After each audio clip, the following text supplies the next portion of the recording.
Are you ready to take your business to the next level? Every day there are countless books and articles that are published offering the key on how to make your business a success. It's easy to feel overwhelmed trying to keep up and run your business. That's why Deb Creer created the Business Power Hour.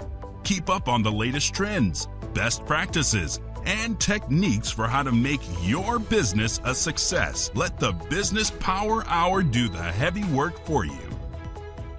Good morning. Good morning. I am Deb Creer, and I am passionate about giving professionals the tools that they need to make themselves and their businesses as successful as possible. And we're going to have so much fun today. We're going to be talking about some true hardcore business subjects today. We kind of, mix things up on the program, but we're going to be going back to my heart, my passion, and be talking about marketing. And this is going to be so much fun. So please join me in welcoming Sheila Steinmark to our program today. Welcome. Thank you, Deb. I really am looking forward to spending this time with you. We've always had so much fun when we've been together that getting an opportunity to spend an hour with you has been a hot spot for my week. Well, and, normally we just talk about fun stuff. And so now we're really going to talk about fun stuff that's business stuff. So this will be great fun. But let me tell people a little bit about you, and then we'll really dive into this. So Sheila Rondeau Steinmark is the CEO, CMO of MOGXP, LLC. As a marketing operations leader and innovator, Sheila has produced complex and highly recognized marketing initiatives from development through implementation. Having spent over 25 years in the agency arena, she has positioned her clients as global leaders by driving sales with creative and operational marketing segments. Before starting MOGXP, Sheila worked for several marketing agency companies, including the in-house marketing agency of that little company called Anheuser-Busch, where she ran the largest mobile marketing program in the nation. She has worked with clients such as Anheuser-Busch, VitaminWater, UPS, General Motors, Proctor Gamble, Kellogg's, and Sony. Before all of that, Sheila served in the Army. Sheila is a retired Army first sergeant and a combat veteran from the First Gulf War.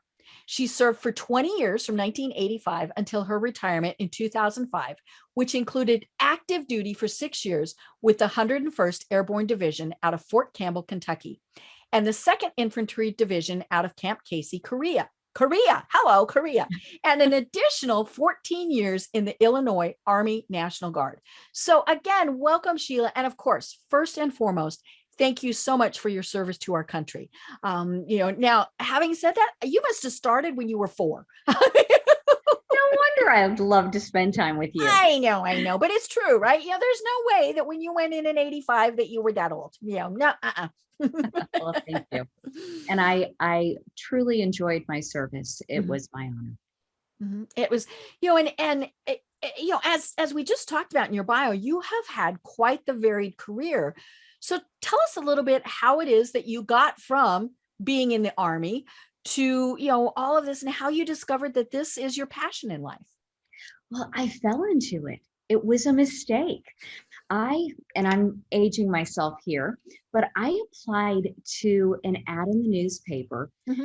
I've done that. When I was coming off of active duty and I was joining the Guard. I applied to an ad in the newspaper for Anheuser-Busch. I lived in St. Louis, and that's where everybody wanted to work. So when I applied to it, it didn't say anything except it was an administrative manager position.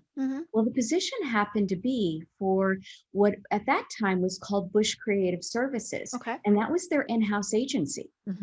And I worked in the admin, managing the secretarial group and the production assistants for a while. And they had a little program called the Beer School, and they were having logistical issues with it.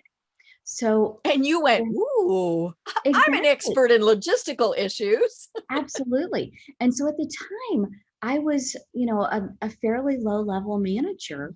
I walked in to some of the directors and threw my name into the hat, and nobody paid any attention to me. And it's funny, the woman who was running the company, I made an appointment to see her, but her assistant was savvy enough that she booked it out a good week or so in advance, so that it gave time for the guys to find out that I had a meeting with her. So all of a sudden, before there was truly a meeting, the opportunity presented itself. So it was a fleet of mobile marketing vehicles that traveled around the country. We did over 200 events a year. And I took it from a $2.5 million program to a $21 million department. Wow. And I loved it. I went from just working on Anheuser-Busch business to working on Anheuser-Busch. And the biggest project towards the end, I worked on VitaminWater, which was prior to it being purchased by Coca-Cola.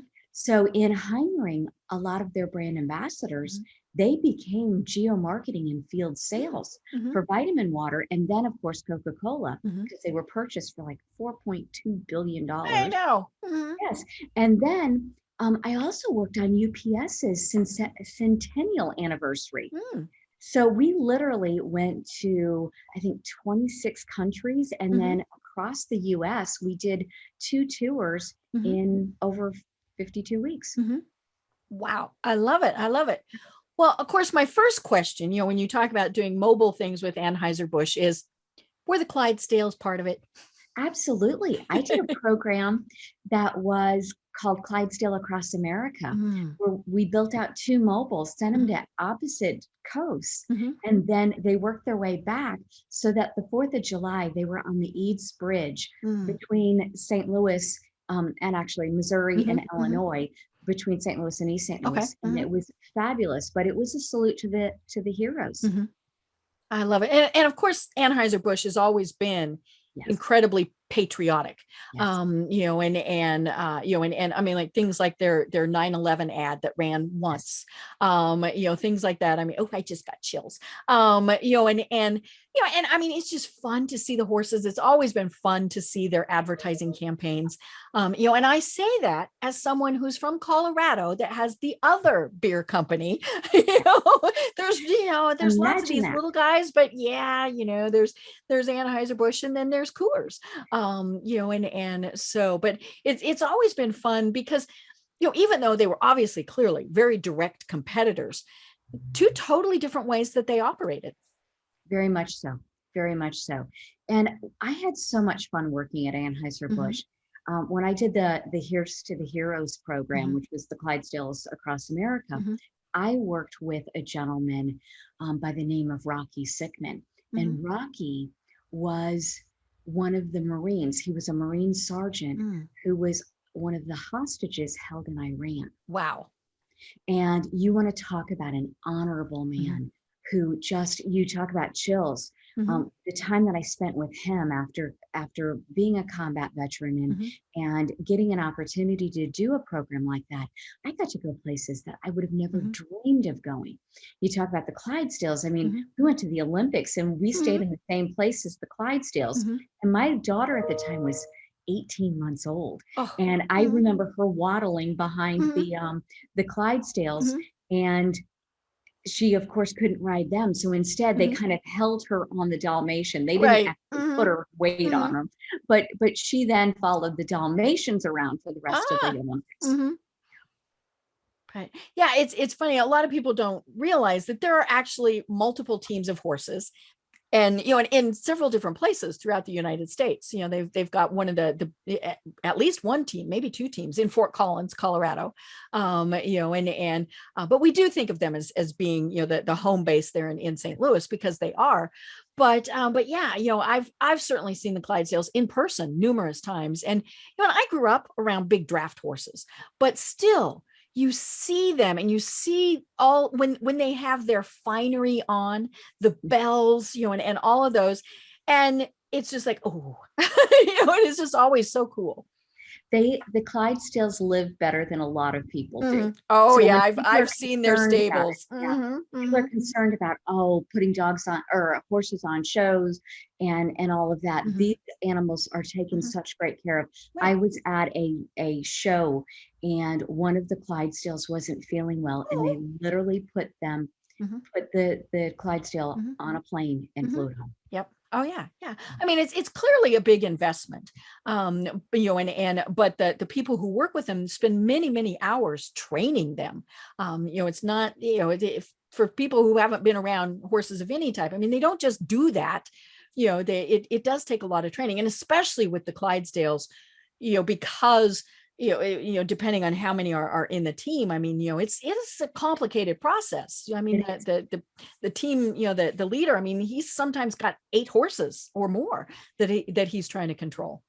I actually got to ride on the Clydesdale hitch in the Calgary Stampede. Oh, how One fun. of the highlights of my career. It was fabulous. But they are so well trained. But Anheuser-Busch does everything first rate. When I was there, the leadership that we received, the training that we received, and the opportunities that we got were second to none. Right. And so I feel very fortunate. You want to talk about passion. I had the opportunity to soak that in and truly learn that level of excellence, that there was no skimping on anything. It was either done right or it wasn't done. Right. And so I got to take my military background of that phenomenal training and put it with that Anheuser-Busch training, and to combine them to say, okay, this is the standard. This is how it's done. And while we can adjust as needed, because it is operations and logistics, and things do happen, it's live.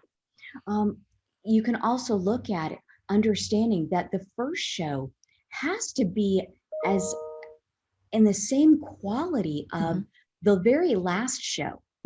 So when I am training people and I'm hiring, one of the things I look for is, can you make me smile in 30 seconds?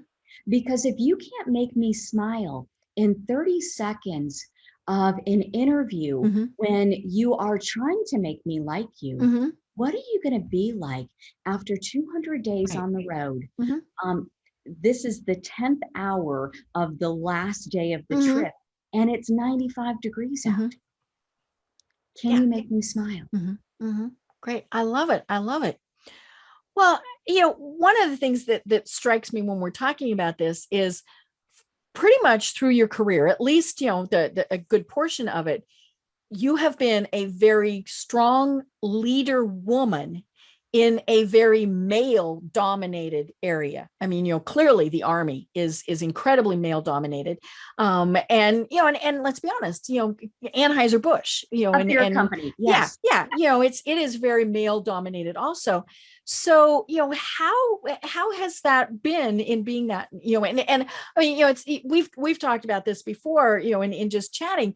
How is it to be a female in that role? Well, you have to hold your ground. So I don't look for any favors because I'm a female. I still did the things the guys did. The guys in the Army, I was going through a leadership course, and the one advantage I got was I knew which land nav post was mine because it was the one with the snake tied on it. I mean, those types of things. But it wasn't meant as harassment. It was, you're one of us. And you can take it. Huge. Absolutely. I could take it. And, I didn't have a choice when it came to it. I needed to do the same things the guys did, which meant if I needed to run 6 miles a day, I ran 6 miles a day. Now, I ended up with horrible knees over it, but I ran 6 miles a day. But I also had fabulous mentors, and both in the Army and at Anheuser-Busch, running a fleet of vehicles, no less. I had guys who didn't like me being there. I had a business card flicked at me one day and told me to spec my own effing generator. Well, plus is, spending 20 years in the Army, I did know you knew what to do. But I also had support of some of the other guys. I had this retired Army Master Sergeant who just adopted me. I remember him coming up to me, and of course, it's taboo now, but you know what? Between friends, he walked up, he put his arm around me, and he said, "Girl, I got you back." And of course, we think of master sergeants as being the most gruff in the world. Yes. And he would not let me fail. So he always had my back. I had leaders who had my back. I had team members that always were there for me and gave the extra mile because they were going to prove everybody wrong. I had clients who took who took a chance and gave me opportunities where they had to sign off on me. And so it's not just women supporting women, men support and champion women as well. Right. But I also had some fabulous women role models too. I had a master sergeant in a combat zone when I was in Iraq.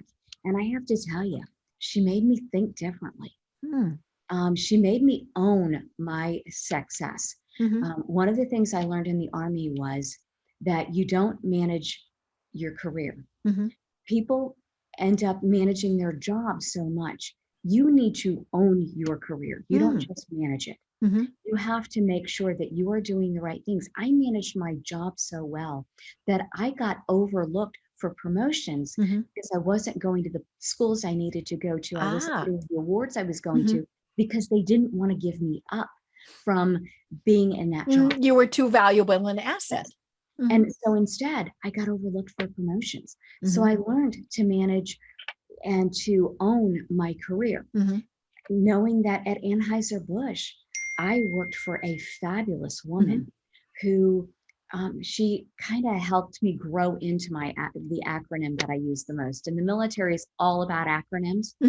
But I was called the B word, and I don't know if I'm allowed to say that here, but I was called a bitch so often that we decided it stood for Boys All Take Charge Here.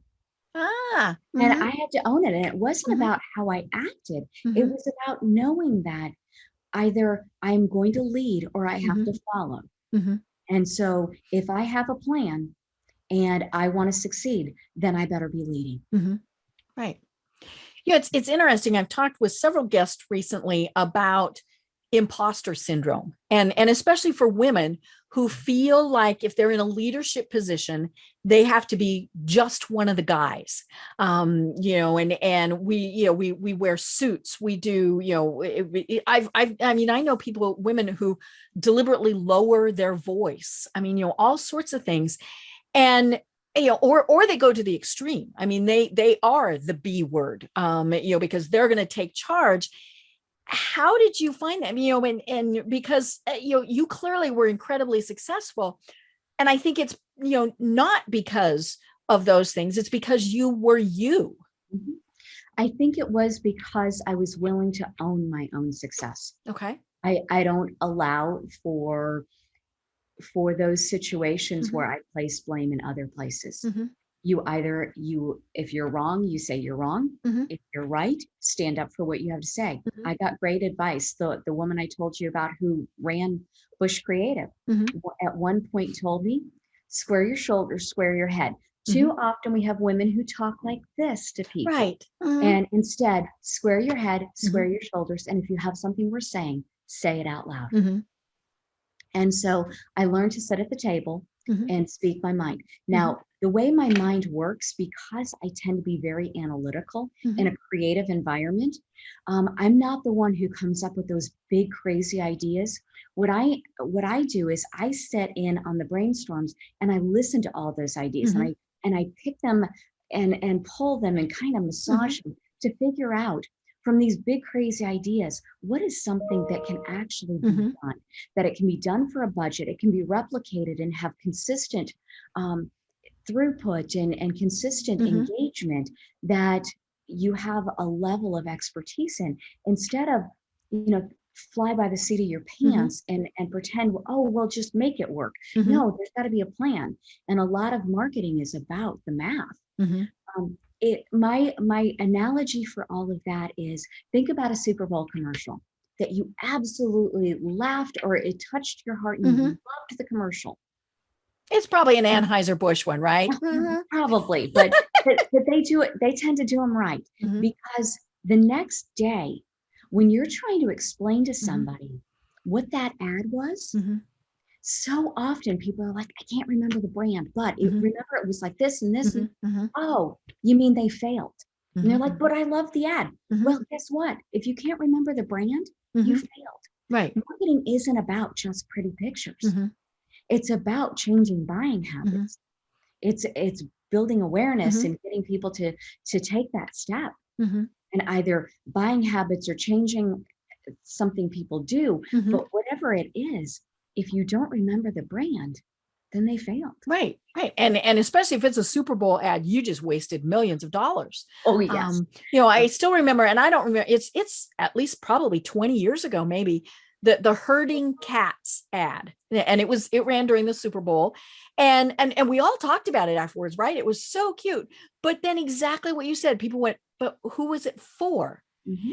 And, I mean, I know simply because I've looked it up, but yeah, we had no clue. And part of that was while the concept was fun and it was cute and it clearly got our attention, there was no way that it tied in or it actually did tie in to what the company did, but they didn't make it clear as to what it was. And so it's EDS but yeah, we were just confused. Yeah. So for me, I look at the math behind the marketing, Mm-hmm. and that is the least sexy part of it. It's not what any creative director wants to talk about. And most brand managers, they want to know it's going to deliver, but they don't necessarily think about the numbers. And so perfect example was I worked with a large brand years ago that was used to doing a mobile tour, and it was big assets that because the assets were so big that they had to travel to large fairs and festivals. Problem is that the product they were selling was meant for a very small age demographic. And so you pay for every person who goes to the event. So it's based on throughput at the event. And if the event is supposed to see 2 million people, then you are paying based on knowing that 2 million people are going to go. Right. So knowing that only 5% of that population would actually purchase your product, you're paying to see a lot of people who won't ever buy. The other is, if you have it for free, even if you're not going to turn around and buy it, you always want to try something that's free. And so there is a cost for every sample you hand out. Right. Yeah. I might not buy that potato chip, but it was free. So I got the potato chip. So I tried it. And at that point, anytime you're giving away a sample or paying to speak to someone who won't buy your product, you're basically throwing away money. Right. And those are profits. Right. And you're wasting time and money because you're talking to them, and all of those things. Yeah. It's one of the things that I always tell people when we talk marketing is, the absolute, one of the very first things you have to do is you have to know who your audience is. And I love it when I ask that, and they always smile sweetly and they say, everyone. No, there are very few products or services that everyone, Walmart knows who their market is. Starbucks knows who their market is. And, there's some overlap, but you have to look at that very specific demographic. Otherwise it's a waste of time and money. And that's why I think a lot of companies fail is, they haven't niched down to the right thing. And it's scary because you're thinking, well, I went from, say, the 2 million people that you were talking about down to 2,000. Well, oh my gosh, what happened to that? I can't do that math. Well, however many, 1.8 something million people that I just eliminated. Right. And so that you're thinking, oh my gosh, but of course you didn't eliminate them. They self-eliminated. They were going to buy the product anyway. Right. And so what we did instead was we took those big assets, we made smaller toolboxes and pulsed out of particular markets. So we picked 4 major markets, and from those markets, we could probably hit 7 or 8 other markets from there. But we cut down travel. It made it where we were going to much smaller, much more local and eclectic events that targeted on that age demographic. And so we sampled twice as many people for a much more targeted demographic. Right. And sales soared. Right. And of course, what we're talking about is experiential marketing. And I love that. It was so funny. I had your website open to that page because I wanted to make sure that we really discuss it. And it is about, not just flinging the message on whatever format at whoever. It's about, them experiencing whatever it is. And the experience is different based on the demographic. So you were talking about knowing who you're selling to. So if you are going to see a senior say, 65 or older, one of the things we know is that you need to talk to them for a longer period of time. They don't like the quick hit and run. They would rather spend a significant amount of time with you and really talk to you and feel like they know somebody at your company. Now, when you look at teens and tweens, they want more connection more often for very, very short periods of time. And they prefer to find you. Right. So, and the same with millennials, they tend to like a little bit of interaction, not a ton. They want something exclusive that other people aren't getting an opportunity for, but they prefer to find you. Right. Right. And finding those right places to communicate with them is always entertaining. I do a lot of work with companies that manage high-end senior living communities. Last year we were really busy. So I'm posting on Facebook, and I tell them, we need Facebook because Facebook is where someone like me is, because it's somebody my age, my demographic, who has a parent or two parents who in probably the fairly near future, we're going to need to find a new home for them. And so I tell them, that's Facebook. And it was funny, I was talking with one of their marketing directors one time, and it was one of those things where, and they're no longer with the company, but she wanted to know if we were using IG. And I thought about it for a while and finally realized she meant Instagram. Yeah. And it was like, no, we don't use IG. We don't use IG. Yeah. And I mean, part of me wanted to say, okay, first of all, it's not IG. Most people call it IG. Yeah. But yeah, it was like, and so, yeah, I mean, we don't waste our time. We don't have a TikTok account. We do have YouTube, but that's because we do videos of the communities. And so, it has to live somewhere. So we've got YouTube, but yeah, it's all about finding the right place for your message. Not only finding the right place for your message, but finding a time where people are receptive to hearing your message. Right. And that, that's definitely a moving target. I mean, especially with, say, social media, because, you always have these people who say, now the best time to post is at 2 p.m. Sure, maybe, but that, again, that depends on what it is. If you're trying to reach a business person, there may not be online at 2 p.m. 9 p.m. might be the time to reach them. Right. Or if it's a senior executive, it might be really early in the morning. Right. Yeah. I remember years ago, I worked for the American Cancer Society, and that was my very first job where I was doing public relations. And this was in Denver, and we had a great relationship with the TV stations that were there in Denver. And, there was a campaign that we were running on breast cancer awareness, and it was specifically targeting younger women, because that is, and especially at that point, it was, it was a rising demographic of women who were being diagnosed. And so we went to one of the stations, and at that point they had to give away a certain number of ad space, per day. And so they said, oh, this is such a great thing. We want to do it at noon and 6 p.m. during the news. And we said, no. And they were like, but that's the best time. And we said, no. We ended up running our ads at 2 a.m. because we were targeting we really niched down on this one, new mothers. Okay. And that was when they were up feeding the child, the baby. And we're sitting there watching TV, and of course this was long before we had 3,000 television channels. But yeah, they were sitting there watching TV at 2 a.m. feeding the baby. And that was when they saw our message. And of course, we got a huge return on it because we knew exactly when we needed to be on, right in front of them. Yeah. It absolutely. It's about right time, right place, right message. Right. So tell us more about what experiential marketing is, because we're about halfway through the program. So now's a great time to talk about that.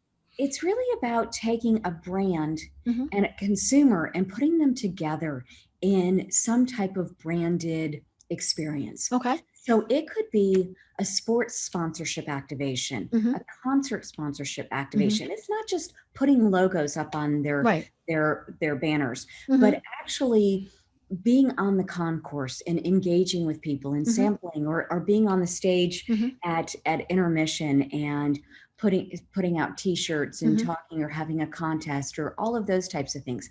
It can be pop-ups. It Mhm. can be down and dirty sampling Mhm. programs. We do street sampling. Mhm.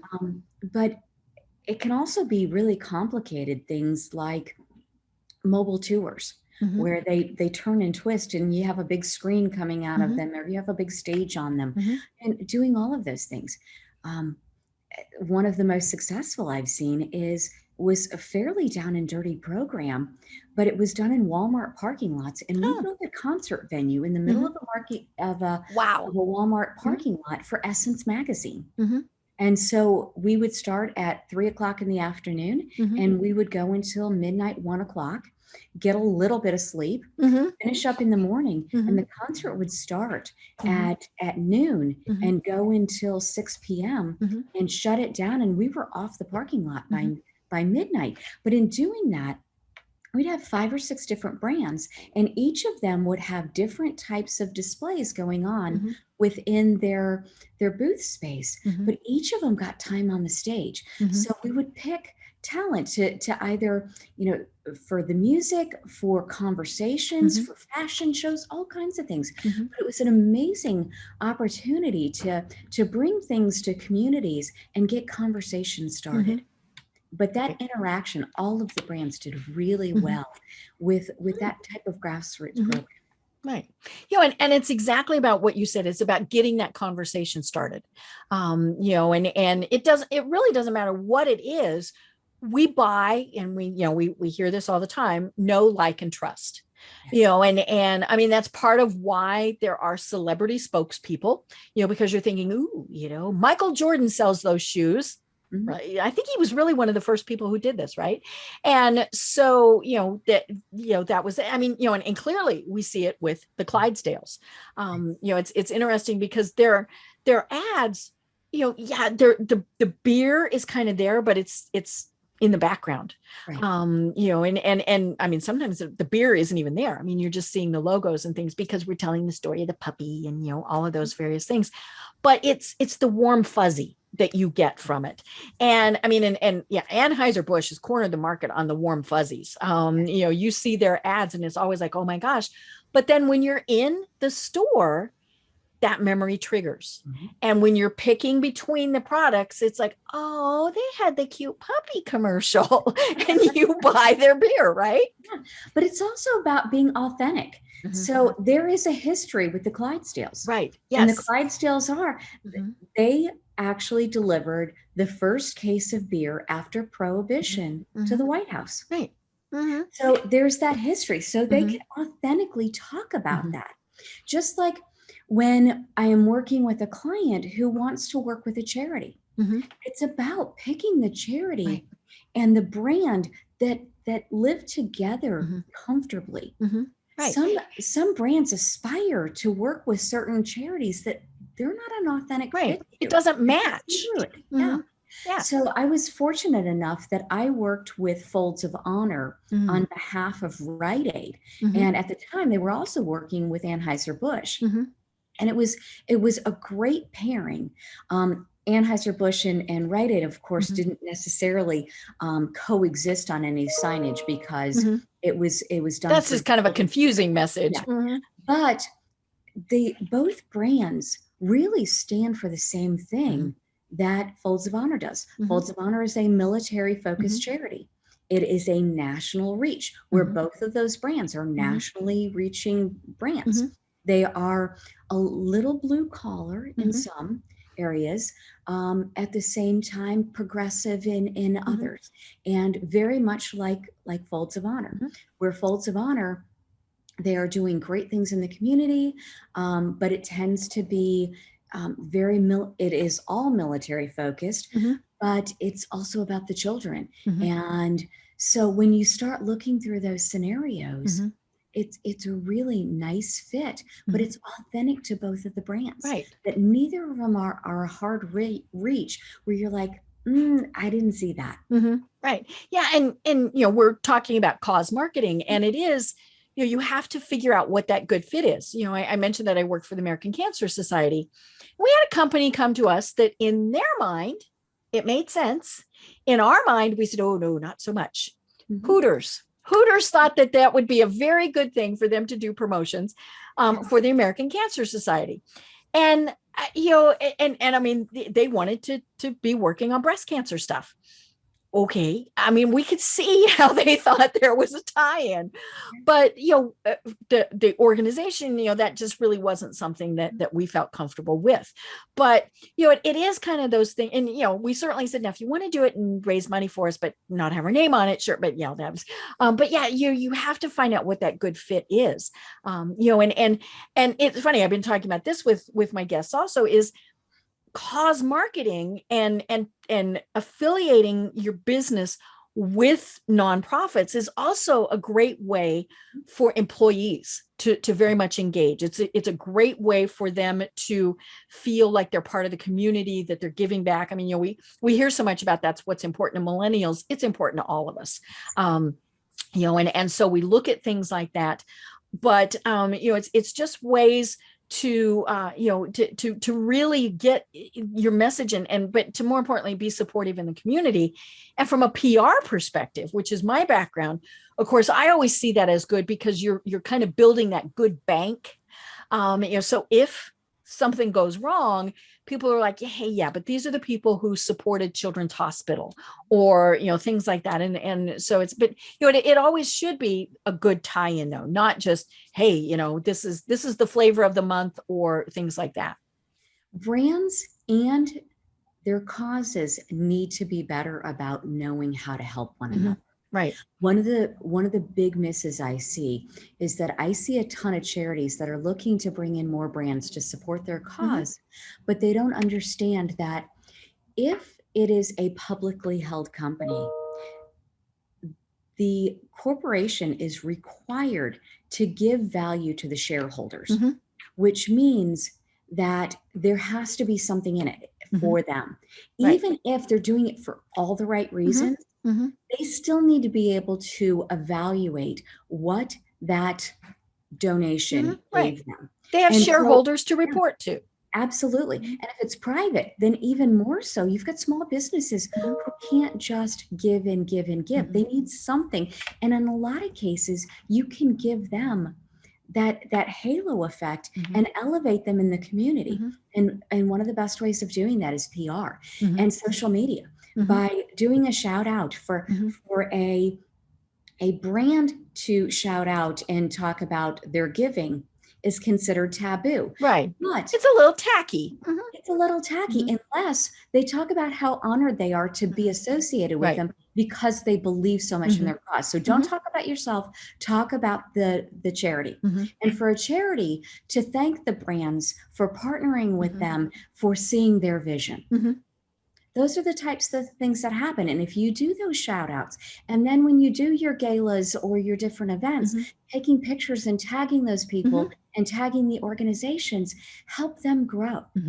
And it also gives you those metrics to then put in your sponsorship deck for the next year, and more people will participate, because you can show them what you've done for other brands. Right. Those metrics exist. I mean, and there's a variety of things that you're reporting on, but it was interesting when I worked for a big company called, at that point, it was ING. It's a big financial company. I managed the philanthropic budget for the Denver site. And, once a year we would accept requests for partnerships. But we had very specific guidelines, and it was always interesting because, our guidelines, and they ended up tightening them up because they were too vague. We supported like an employee's kids soccer team and all sorts of things. And then finally it was like, okay, this is a financial company, so maybe we should, have things that tie back to us. But it was there. We did say, okay, now we need to see how you're going to spend our money. We're not just going to give you X number of dollars, and so from the company perspective, we would say, okay, here's the logo. Here's what you will do with the logo. It was amazing how many times we had to say, you will not change our logo.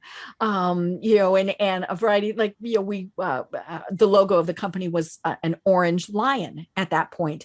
And it made sense to partner with the zoo.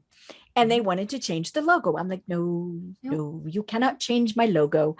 And they wanted to have, they wanted to have baby lions. And I was like, no, can't do that. It is very cute, but we had all of these things, and from the, it made sense to have those guidelines, because then people didn't get confused. Right. But it established what both sides were expecting. And we always ask them, here's what you're going to have to give us back. Even if it was just, we need pictures, like right. The softball team, when we sponsored that, okay, we need to see pictures of the softball team that we can post in the cafeteria. Yeah. One of the best programs that I saw as far as cause marketing was many years ago. I worked on a program that was Capital One and Junior Achievement. Mm-hmm. And Junior Achievement went to Capital One. They decided to partner on what they called Finance Park. Mm-hmm. And what they did was they put together a location within their Junior Achievement space mm-hmm. that allowed them to invite, at that time, I think it was middle schoolers, mm-hmm. to come in, and they would get a portfolio on what their life was. And they were teaching them mm-hmm. that based on what they spent on education mm-hmm. and what their education level was and how many children they had mm-hmm. and where they went on vacation and how they spent their money on groceries mm-hmm. and all these different things, what car they drove, mm-hmm. depend on how much money mm-hmm. they had to buy the necessities, right. and then whether or not they had money to save. Mm-hmm. And it was beautifully done. Mm-hmm. It taught them how to keep a checkbook and, mm-hmm. and all of those types of things. But then we also built a mobile version of it and took it out on the road. Mm-hmm. But it was a fabulous program mm-hmm. that Capital One could go into schools and talk about finance. Mm-hmm. Right. How brilliant was that? Mm-hmm. Yeah. And one of the things, we're talking about programs that were thousands of dollars, hundreds of thousands in some cases. It can be something small too, and that's the thing that, small business owners can remember is there are some things that, as maybe you're the one person in your business, you're the only person. Well, could you be a tutor? Could you, could you buy a band instrument? You might not be able to sponsor the whole orchestra, but maybe you could buy a flute, and these things. And so it's something that I think, it doesn't matter what the size of the company is. And yes, there is, the altruistic, hey, look what we've done type of thing. But again, it needs to match what you're doing with what your goals and your mission are. Absolutely. For small business, I have a nice agency going and I love my team. Mm-hmm. But during COVID, a lot of it was me doing consulting. Mm-hmm. Events went away. Mm-hmm, mm-hmm. One of the things I made a point to do was to do speaking engagements mm-hmm. where I could educate right. small business mm-hmm. owners on marketing. Mm-hmm. Whether I got anything mm-hmm. out of it or not, it didn't matter. Mm-hmm. It was about giving back. Mm-hmm. And at the same time, it allows me to elevate my brand. Mm-hmm. It associates me with other business owners. Mm-hmm. Those are all good things for business mm-hmm. owners. Right. And the nice thing is, we are coming back, with things. And so, it's a good time for companies because, we had for the most part a year yes. where we were down. Here in Atlanta, they started stuff back up in March of 2020. And so, they've been having, business events and things like that. But I think many people took that pause mm-hmm. to really rethink about, okay, now what are we going to do? And, and who are we going to support? And what makes sense, especially going forward with, there are still COVID concerns and things like that. And so you can't do, at least probably for, a while, you can't do the things you did. And then of course we have, maybe your workforce is working from home. So, where you used to do, maybe go build a Habitat for Humanity home. Well, that's not going to work. So, what is going to make sense? And one of the things that we also learned when I worked for ING was we asked the employees, what's important to you? And we would have them vote every year on, what are we going to support this year? And they would pick usually three, we gave them, we take the top three and we'd say, okay, that's where we're going to focus our money because that's what's important to the employees. And not just about, it's great when you can involve the employees and so on, but there are also some great types of organizations that just match up with your business so well. I have the privilege of working with Thunder Shirts. And Thunder Shirts coming out of COVID, they don't want to go to big events and totally get that. Right. But instead of going to big events, they are going to shelters and educating shelters on their products because there are so many dogs with anxiety. Right. And in doing that, they are celebrating the people who have been taking care of our puppies when things shut down. And at the beginning, people were really out looking for dogs, at the beginning of COVID. Now at the end, they're finding that people are going back to work and they're having issues. Yeah, with dogs. Unfortunately, the dogs are being taken back to shelters. And so they're trying to educate them that there's some solutions to prevent that from happening. And let us educate you so that you can educate the people that have adopted from you to have a better result. Right. And while, yes, it is about their products, it's also about educating people who need that knowledge to be able to take care of our puppies. Right. The whole thing with Thunder Shirts, and that's, a product that helps calm them, and especially, Thunder Shirt is kind of, during storms, things like that. But there's, we were talking before, we've got the 4th of July coming up, and so things like that. But I think that's, one of the things that people who got their COVID puppies, now that they are working and things like that, well, the dogs are getting stressed because you're not home as much and all of those things. So maybe rather than taking them back to the shelters, what can you do to help? Exactly. And that's a big thing they're seeing is they're seeing the separation anxiety as people are going back to work. So there are lots of different ways to quote market, whether it's cause marketing, it is boots on the ground at events. If it is holding your own event, it is educating people or delighting them in unique locations like concert tours and putting on games and having fun.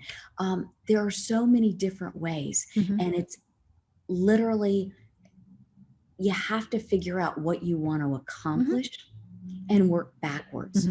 Instead of those people who say, oh, let's do this and see what it equates to, the way to handle it is figure out what your end goal is.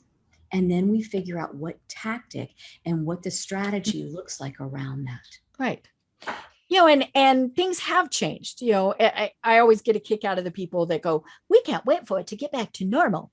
Not gonna happen.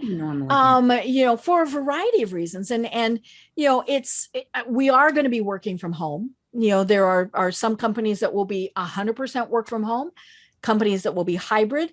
More importantly, events, really, and we were talking about this before, that events are going to be totally different. They're going to be, now the nice thing is we can get back to in person, but they might be hybrid. And, so how are you going to deal with the folks that are home who are participating in the event? And so you really have to rethink all of these things. I interviewed, and this was, back probably in May of last year, interviewed this young woman who they make cookies, and they make good cookies. But more importantly, they do the way cool wooden boxes, and you can do you can have the logo and all sorts of things, and it's just laser printing. I mean, it was the technology is amazing. But they said one of the things that they really started seeing was people would pre-order the boxes, have the boxes sent to the people who were participating from home, And then they were able to enjoy it along with everybody else. We did the same thing with my husband's company just a couple weeks ago. They would have all been normally at a conference, not doing the conference this year. And so we had a wine tasting. And so they sent us 3 bottles of wine. They were just the half bottles, whatever. There's some special term for that, but the little bottles of 3 different types of wine, and then food. So we had cheese, we had fruits, and things like that. And then the sommelier from the winery came on. And so we had probably 30 people on the Zoom. It was way cool because the spouses got to participate, and we never would have been able to have done that before. I've followed the winery on my Facebook page. I mean, all sorts of things, because it was somebody saying, hey, what can we do to still get people engaged and do this in a fun way? And it really was a lot of fun. Yeah, I'm seeing a lot of that. And I have participated in a few of the wine tastings, and they have been done beautifully. But when you also look at an industry that's been devastated with COVID, when you walk in, when you have a winery that is fairly small, where it's really about foot traffic, that they don't have, and you cannot social distance. Yeah. And this is the best option for them. I really think there's going to be a huge shift in how events are done in the future. And I think there's a big divide between how they're going to be done for business versus personal. I expect that people want to see each other face to face. Oh yeah, I miss people. Absolutely. There will be some people who will want to do it remotely because of caution and medical issues. And it's easier. Oh my gosh. Absolutely. But a lot of people are craving that interaction. And so brands need to move pretty quickly on that, because now is the time. But in addition to that, as we move forward, I think people are going to enjoy those events more and think about them more and not take it for granted. But for the business side, when you have corporations who have not had to spend the millions of dollars on travel that they've done in the past, and know that they are still getting the things that they need. They're connecting with the vendor partners that they need to, or the potential clients that they need to. By doing it remotely, I think a lot of business travel is going to go away. Oh, definitely. And I think especially, the type where it was, we just went to see them every couple of weeks to check in. I used to do those type of trips when I worked for an agency in Colorado. Every 6 weeks, we flew to Los Angeles because that's where some of our clients were. And it really was to check in. And now that, now granted, this was long enough ago that we didn't have this type of technology, but yeah, when we can do it this way, it saves so much, because we're not having those expenses. The travel time, we're now sitting in our office working, all of those various things. And even with local things, I have not been to an in-person networking event since February of 2020. Don't know when I'll start going again, but just the time saving alone has been incredible. It's because you go to just your basic networking event and it's 3-ish hours. By the time you have to get dressed, I tell people I have to put shoes on.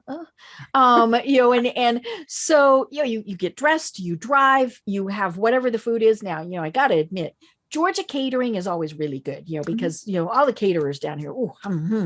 But, and then you've got the program, the whatever it is, then the drive back, then you're changing back. So you've lost 3 hours. And one of the things that I keep thinking about is, have I lost business by not doing that? No, I haven't, because I have done my networking in a totally different way, because I'm doing online networking. Now, again, I've missed the people. I miss seeing the people in person, but to not have all that other stuff, it's, I can't see that I'm going to, especially at the level that I was doing before. And I think that's the big thing is we might do it, but it'll be at a much, much reduced level. I also think that people sign up for way more things than they're ever going to attend now. Where before, if somebody RSVP'd, there are statistics on how many people will actually show up based on the number of people you invite. And even if you have this many RSVP, this many would normally show up, and then there will be this number that will show up who didn't RSVP. Now we need new numbers. Right. Oh yeah. Yeah. Especially when their things are free, right? Sure, I'll click that button and say I'll be there. And there's a difference between liking it, saying I'm going to attend, and actually registering for it, and then showing up for it. And those analytics are going to be really interesting. Right. Because if you get to a certain point of it, you can still capture data and put people into an opportunity where you can still collect and have conversations with them. But it is an entirely different world when you post something, you have 400 people say they're going to come, and you have 3 who actually attend. Right. And you're like, what the heck? Because you promoted it because people said they wanted to be there. Then you have to figure out differently, how do you entice them to actually show up? Right. And especially if you're doing that from a business perspective, because you're trying to get your message out there, you're trying to, get new clients. I mean, all of those various things. So yeah, we are going to have to rethink how we're doing this. But even personally, like if I am supposed to meet one of my girlfriends for a glass of wine, we would never dream of standing them up.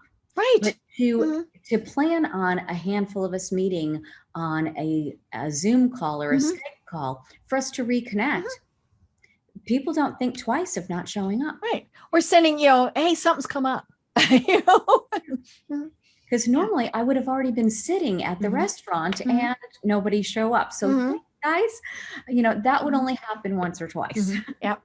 So cool. Well, oh my gosh, Sheila, this is so much fun. We've only got about 5 minutes left.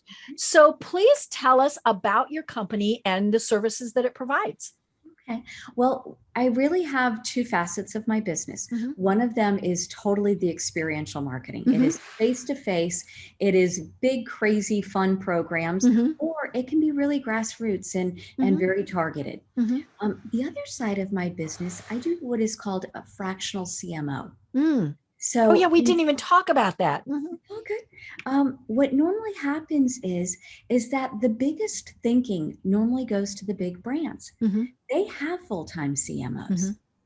And so the smaller brands or the smaller companies end up with lower level folks who are managing the day-to-day functions or tasks, but not necessarily giving it the thought process that they need to grow. And they're the ones who need it the most.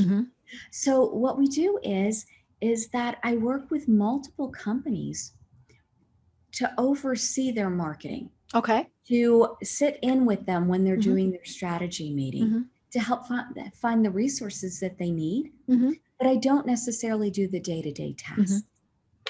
Cool. I love it. Well, how do they find you? So I have a website, which is MOGXP. I am on Facebook, I'm on LinkedIn, and I'm on Instagram, and I'm on Twitter. Perfect. I love it. And on your website, you've got a ton of great information, and many, many examples of what you have done. And so that's what I always love, is because people are thinking, this sounds great, but, and so by showing examples, it's a great way to, for people to think, and then they can think, okay, well, we can't do it that big, but it can be scaled down, or, hey, what if we do this a little bit differently? So I love examples. I work with really small companies and really large companies, like top 10. But you look at them the same way. The process is still the same. It is the backwards process of looking at the goals and objectives. What do you want to accomplish? And then you figure out what's the strategy, and then what are the tactics we're going to use to accomplish that. I love it. I love it. Well, Sheila, this truly has been a delight. I can't wait to do it again, because I think this is very important for any size business to really be thinking about. But until then, do you have any final thoughts for us? For me, it is really about understanding that marketing isn't just pretty pictures. There has to be math to the marketing. Before you spend $1 of marketing, of your marketing budget, know where that dollar is being spent and what should you expect in return. Great. I love it. I love it. Well, I've been having an absolutely fascinating discussion with Sheila Rondeau Steinmark of MOGXP. And until next time, everyone have a great day. Tune in for our next program for even more trends, best practices, and techniques for how to make your business a success. The Business Power Hour, hosted by Deb Creer, is proud to be part of the C-Suite Network.